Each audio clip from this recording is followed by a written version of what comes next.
عجیب حدیث ہے، ایک حدیث وصیت کہ جس کو تمام محدثین نے بڑے بڑے عصر نس کے نزدیک غیبت کبریٰ کے آغاز میں اور غیبت صغریٰ کے دوران انہوں نے نقل کیا ہے کہ لم ینزل من السماء کتابا مسجلا، آسمان سے کتاب مکتوبی صورت میں، تحریری صورت میں کوئی چیز نازل نہیں ہوئی الا الوصیہ، رسول خدا پر کتابی صورت میں تحریر مختوماً، یعنی اس پر مہریں لگی ہوئی تھی. کتنی مہریں تھیں؟ 12. بحر الانوار میں یہ ہے، اگر آپ جدید محدثین کو دیکھیے، جدید مطلب 400 برس ہو گئے ہیں، لیکن جدید اس لیے کہ عصر نس کے نزدیک نہیں ہے، غیبت صغریٰ کے نزدیک نہیں ہے، متقدمین میں سے نہیں ہے. آپ جائیے غیبت نعمانی شیخ طوسی کی کتابوں کو دیکھیے، اصول کافی میں دیکھیے، آپ جا کر آپ کو تمام جگہوں پر یہ حدیث ملے گی. لہٰذا یہاں سے ایک اور حساس ہونے کا اندازہ ہوتا ہے. آپ یہ سوچیں گے کہ امام باقر علیہ السلام کا ذکر کیا آئے گا، تو میں اسی طرف آپ کے کو لے کے جا رہا ہوں.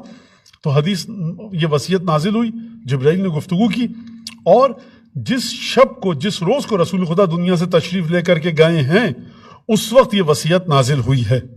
رسول خدا کے آخری گھنٹے چل رہے ہیں، آخری ساعتیں ہیں، آخری گھڑیاں ہیں. اور پھر اس کے بعد کا یہ وصیت ہے پروردگار عالم کی طرف سے کہ تم اپنے اہل بیت کو دو. کون ہے میرے اہل بیت؟ کہا نجیب. کون نجیب؟ کہ جو علی بن ابی طالب کی نسل سے. وہ حدیث دی گئی. امیر المومنین کو دی حدیث. امیر المومنین جب رسول خدا کا پہلی مہر توڑی، فمضى على ما كتب علیہ، وہ کام کیا جو اس مہر کو توڑنے کے بعد اس میں سے حکم نکلا. یہ میں پہلے بھی بتا چکا ہوں، اب پھر سنیے. نام نہیں لکھا ہوا تھا مہر پر کہ علی تم یہ والی مہر توڑنا. کوئی بھی ایک مہر توڑو، جو لکھا ہو وہ کام انجام دینا.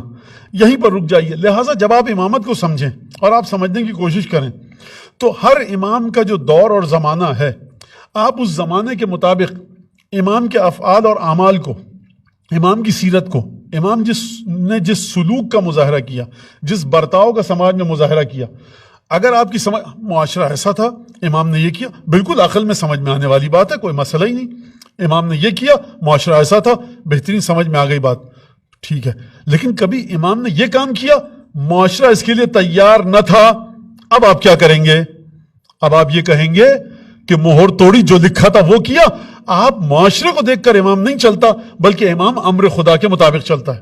ہاں، یہاں پر ایک بات ہے کہ جو مولا کائنات نے کہا، فرمایا نہج البلاغہ میں کہ لولا حضور الحاضر و قیام الحجہ لا القیت حبلہا لا غاربہا، اگر تم لوگوں کا وجود نہیں ہوتا مسجد میں، ممبر کے پاس آ کر میری بیعت نہ کرتے اور تم لوگ تیار نہ ہو جاتے، تو میں اس بادشاہت اور سلطنت کی اونٹنی کی لگام کو اسی کے کاندھے پر ڈال دیتا. حجت مجھ پر اب پوری ہو گئی ہے. اب یہ حجت کیوں پوری ہوئی ہے؟ یہ حجت بھی پوری ہوئی ہے اسی بات کی بنیاد پر کہ جو حدیث وصیت میں تھا، ورنہ ایسی حجتیں امام جعفر صادق کے لیے بھی پوری ہو گئی ہیں کہ 1,00,000 تلواریں آپ کے لیے تیار ہیں چلنے کے لیے.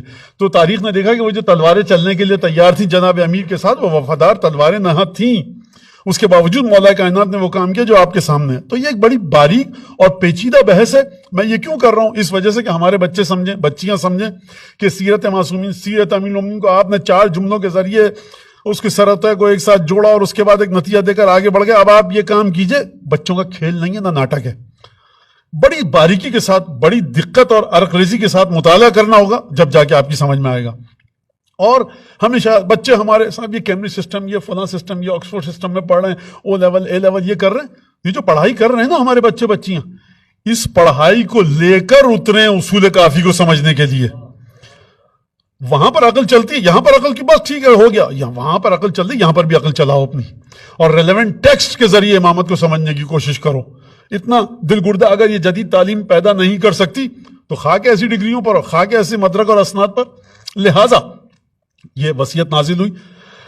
اب اس کے اندر امیر المومنین کے لیے ایک وصیت تھی، امام حسن کے لیے ایک وصیت تھی، امام حسین کے لیے ایک وصیت تھی، امام سجاد کے لیے ایک وصیت تھی، اور پھر امام محمد باقر علیہ الصلوۃ والسلام کہ جن کی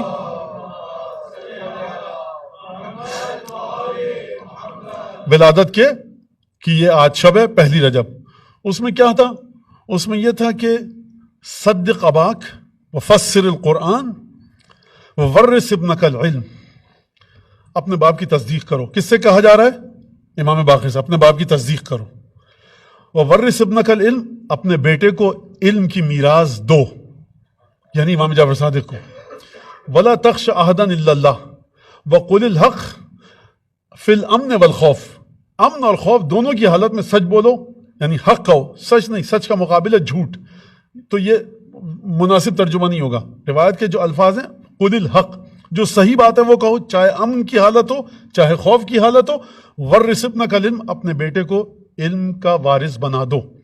واصطنع الامہ، اور امت کی تشکیل کرو. جب امت کی تشکیل کرو تو اب شاید یہ میری ذاتی رائے ہے جو میں سمجھ پایا ہوں، اب آپ کی سمجھ میں آئے گا کس امت کی تشکیل کرو. نعوذ باللہ پانچویں امام باقر علیہ السلام پیغمبر نہیں ہے. امت کی تشکیل کرو یعنی کیا مطلب؟ یعنی امت میں اتنا بگاڑ پیدا ہو چکا ہے کہ یہ امت کہتی تو اپنے آپ کو محمد مصطفیٰ کی امت ہے لیکن ان سے بیگانہ ہو چکی ہے. امت کی تشکیل کرو، کس کی امت کی؟ محمد مصطفیٰ کی امت کی. یا اس امت میں نئے لوگوں کو لاؤ، یا جو لوگ امت میں موجود ہیں ان کی تشکیل کرو، کردار سازی کرو، کریکٹر بلڈنگ کرو، دوبارہ سے ان کو اسی نقطے پر لاؤ.